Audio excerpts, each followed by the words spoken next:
for the adult class, we're going to start with the regulators of financial markets. Now, this is the British standpoint, so I'm going to stop at various intervals to discuss exactly what the American equivalent for all these regulatory bodies are.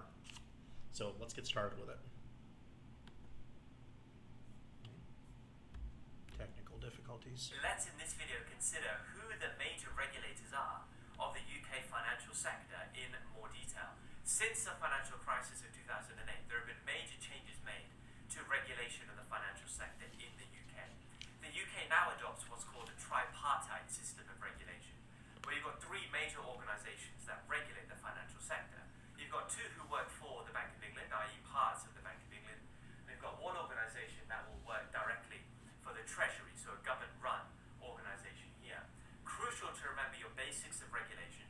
There is only rationale for regulation if the public interest is being harmed. Okay, so that's why that is in the middle there. Only if the public interest is at risk or is being harmed is the rationale for regulation to take place. Let's start by looking at the two organisations that work within the Bank of England. These organisations have been formed directly as a result of the financial crisis to hopefully prevent something like that happening again. Let's start by looking at the Financial Policy Committee. Okay, before we talk about the Financial Policy Committee, the most comparable organization to the Financial Policy Committee, as well as the Prudential Regulation Authority in the United States, is what we call the Financial Stability Oversight Council. Now, in America, this is chaired by the Secretary of Treasury. This makes it part of the executive branch of the government. Unlike these two bodies that report to the Bank of England, which in America is the Fed, our regulatory body does not report to the Fed. It reports instead to the executive branch, the Department of Treasury, this Financial Stability Oversight Council. Also, it should be noted that the Fed, our Fed, also reports to a board of governors who are directly accountable to Congress. That means that unlike these two rolling up to the Bank of England, our Fed reports to the legislature, and our Financial Stability Oversight Council, which is made up of these two bodies, reports to the Secretary of Treasury in the executive branch. Okay, let's keep going. The Financial Policy Committee was set up after the financial crisis to hopefully protect against systemic risk. These guys are macro-prudential regulators. That means that their job is to monitor the entire financial sector, to regulate the whole financial sector here. Their job primarily is to identify, monitor, and to protect against systemic risk. Remember what systemic risk is? This is when there is a great chance of complete financial sector collapse and meltdown, like we saw in 2008. Something starts, which then leads to a ripple effect throughout the financial sector and leads to entire sector collapse. So their job is to identify, to monitor, and to protect against any systemic risk. They also have a very important role. Wow, I just built the most amazing workflow on Monday.com. You build your own workflow? Why? If they identify a source of systemic risk, what they can do is then instruct the PRA, the Prudential Regulation Authority, and also the FCA, the Financial Conduct Authority, in tackling any financial stability issues. So maybe that's advising the PRA on bank regulation that needs to be set to protect against systemic risk, or maybe it's to advise the Financial Conduct Authority over encouraging more competition or banning certain products that will, again, protect against systemic risk here. They also have a very important advisory role to the government, maybe advising the government if these guys have seen potential systemic risk, a source of systemic risk, to warn the government that this could happen, to warn the government of a macroeconomic shock that's likely. Then the government maybe can think about that and enact certain policy to protect against that risk. But also maybe to advise the government of bank bailouts that might be necessary to protect against systemic risk.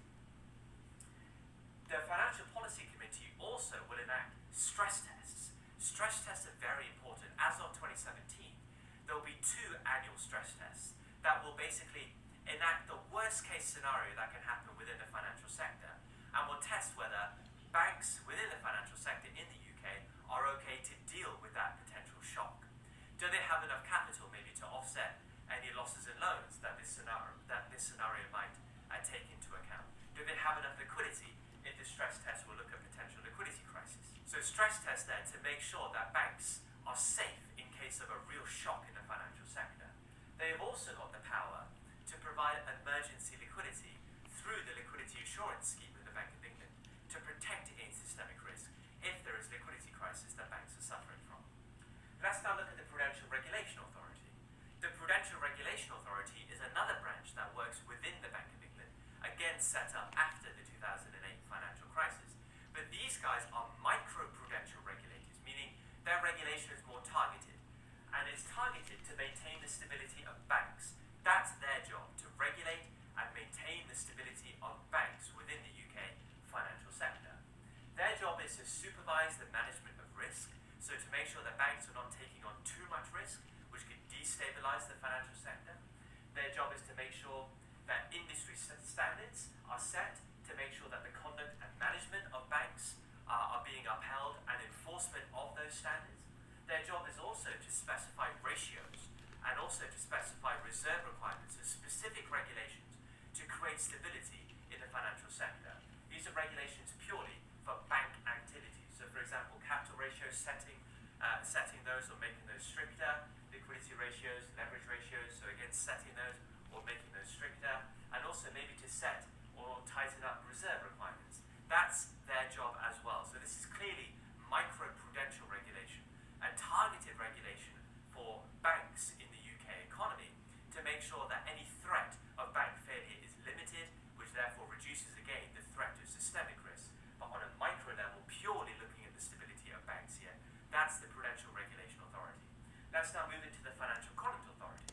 Okay, so the UK's Financial Conduct Authority, the closest equivalent we have here in the United States is the Security and Exchange Commission, the SEC.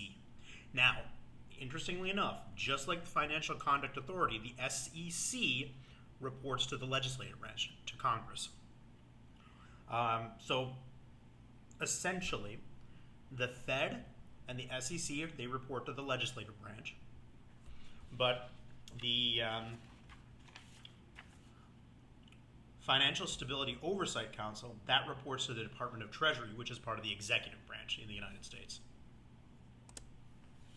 Well, the Financial Conduct Authority is different in that they do not report to the Bank of England.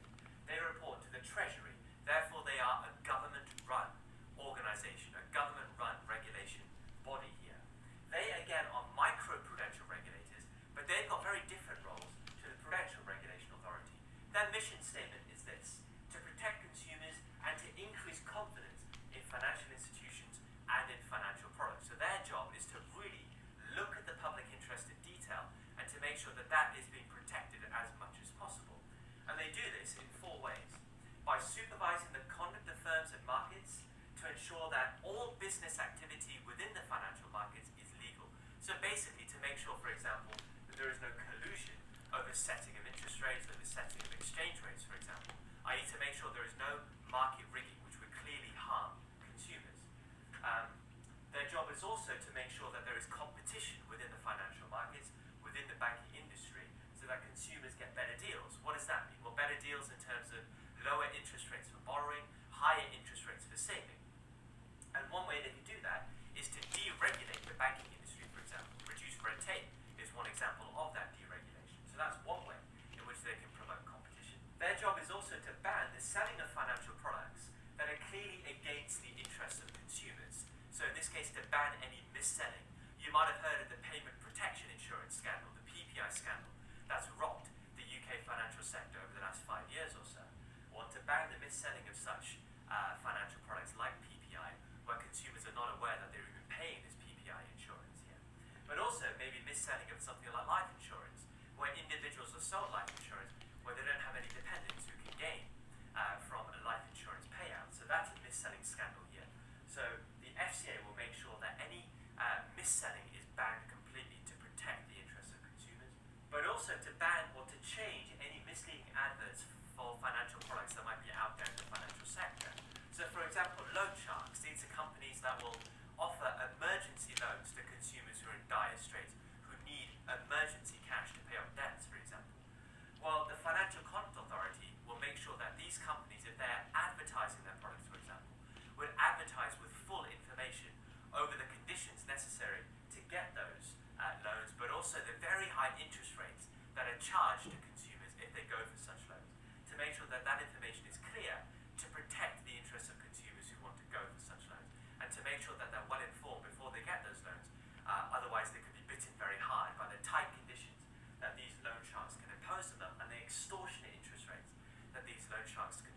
So that covers all the major regulators of the UK financial sector.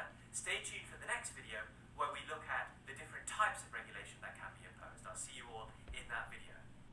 And that is where Thinking about going solar, That is but where we not will go sure next in a whether second it's here. worth it for your home.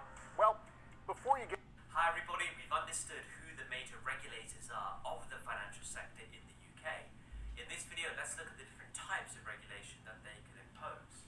We're going to focus on the type on the left and also the intention of that type of regulation on the right here. So the first thing is to ban market rigging and to make sure that there is strong enforcement of that rule there. It's pretty clear what the intention of banning market rigging is. Market rigging is when interest rates, for example, are fixed through collusive activity of banks and traders, those who work inside the financial markets, maybe even colluding together to fix exchange rates. The Forex scandals recently, the LIBOR scandal recently are examples of how that can happen. If you ban that and you enforce it well, the idea is you get less market rigging, less collusion which harms consumers, which harms businesses, and which harms other financial institutions. So you protect these three different economic agents in the process. Another type of regulation can be to prevent the sale of unsuitable products to consumers. In my last video, I talked about the mis-selling of PPI, payment protection insurance, to consumers who are simply unaware that they were paying it. Also, the mis-selling of life insurance, for example, to individuals who don't have dependents who can benefit from a life insurance scheme. Maybe it's the unsuitable sale of products to consumers via loan sharks, so emergency lending to consumers who are in need of emergency cash to pay off debts. If such products are against their interests because of exorbitant charges, because of exorbitant interest rates, then regulation might be enforced to prevent the sale of those products to consumers who may be unaware of that. And the intention, quite clear, is to protect consumers from products with excessive risk, with excessive charges, and with limited benefits to them. Another regulation could be maximum interest rate, so capping the interest rate at a rate below the equilibrium interest rate in the capital market, for example. What's the idea of capping interest rates? Well, it's clearly protection for consumers who are looking to borrow. You prevent consumer exploitation with them having to pay very, very high interest rates, for example. But you also prevent excessively risky lending. So again, you can be protecting against potential insolvency here by banks issuing very risky loans which could go bad because they're trying to maximize their profits by charging very high interest rates on such risky loans. If you cap interest rates, there is no incentive for banks to offer such products with very high interest rates. So again, you are encouraging more security in the process. So that's the idea of maximum interest rates, an interest rate below the market interest rate to protect against consumers and to prevent against excessively risky lending taking place. Deregulation is very important. The intention of deregulation is to encourage more competition. So deregulation could be, for example, to reduce the amount of red tape within the financial industry, to make it easier for firms to start up without having to take out much insurance, for example. To reduce the amount of paperwork involved in running a bank, whether a commercial bank or investment bank. The idea is that you encourage more competition within the financial industry. And competition is great for consumers because it means lower interest rates on borrowing, it means higher interest rates for savings, all in the interest of consumers, that there is competition within the financial sector. It means there's going to be less dodgy selling going on. There's going to be more trustworthiness taking place within banks because banks will have to do that to maintain competitiveness, to make sure that they are profitable by attracting consumers to them. So competition very much is in the best interest of consumers. Deregulation can encourage competition there. Deposit insurance, this is a regulation that maybe is not set by the regulators we learned in my previous video. This will have to go through the government, i.e. government backing deposits that consumers have in commercial banks in case of a bank run. So in case commercial banks get into a liquidity crisis, there is a run on the bank, panic sets in, deposit insurance will maintain that consumers can get their money back from a commercial bank in that scenario. At the moment, deposit insurance is up to £85,000 worth of savings in an individual bank account that is safeguarded in case that bank goes bankrupt. So in America, that is FDIC for banks and NCUA for credit union. Their guarantees for reimbursement. The deposit insurance there to protect consumer deposits in case of a bank run. You've got regulation that maybe can ring fence commercial banking from investment banking activities. The idea of keeping commercial banking separate from investment banking is that commercial bank funds can't be used to gamble in the investment banking side of a business, whereby if the activities in an investment bank go bad, let's say, so excessive risk is being taken in the investment banking side, if any of those activities fail, it's not the commercial bank that's going to suffer because the funds are being completely separate. It's just the investment banking side that will take the hit, not the commercial banking side, where ordinary individuals and consumers, for example, will go for their banking activities. So the commercial bank will be safe, i.e. consumers will be safe, if you keep commercial banking separate from investment banking. Whereas if you allow them to be joined together, any failures on the investment banking side could harm the commercial banking side, i.e. could harm consumers. So by ring-fencing commercial banking activity, you prevent the risk of investment bank failure leading to commercial bank failure, i.e. you're reducing the risk or the chance of systemic risk here. Another regulation that can happen is by setting limits on bank lending. This one is very, very, very important. By setting limits on bank lending, you're reducing the chances of bank failure and thus reducing systemic risk throughout the financial sector. So this is very important. We've seen a lot of this in the aftermath of the global financial crisis in 2008. What I've done is I've made a very specific video looking at the limits on bank lending. It's the next video in this playlist. Look at that for more detail, but the very simple idea is by setting or making stricter things like cash ratios, things like liquidity ratios, capital ratios, leverage ratios, imposing or tightening up reserve requirements. These are all the limits that can be set or that can be tightened on bank lending here to reduce the chance of both liquidity crisis and also insolvency. So reduce the chance of bank failure, which will then reduce systemic risk throughout the financial sector. Watch that video for more detailed understanding of how exactly these work in regulating the financial sector. You've also got liquidity assurance. Whether you argue this is regulation, it's kind of 50-50, but we know that a key role of the Bank of England, for example, is to offer liquidity assurance to banks who are in dire straits, banks with major liquidity crises. But the crucial thing is that strict conditions are imposed thereafter to make sure that this doesn't happen again, and also to make sure that there are punishments in place for banks that need emergency liquidity or just general liquidity. So for example, with very high levels of interest that they have to pay back to the central bank, as well as the money that they have to pay back to the central bank, but also curbs on lending in the future, and also to make sure that there is enough liquidity in the future. So for example, tightening up liquidity ratios, for example, maybe enacting cash ratios in that sense, maybe enacting a reserve requirement, or tightening up that reserve requirement for that commercial bank there as well.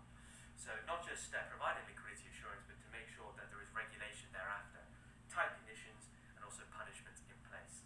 Stay tuned for my next video, guys, where we look at the limits on bank lending in serious detail, understanding why these are types of regulation and what their intentions are. I'll see you all in that video. The video after that, guys, we're going to look at the issues of financial market regulation as well here. So make sure you stay tuned for that video that's coming up too. I'll see you all in the next videos coming. Hi everybody, in this video we're going to look at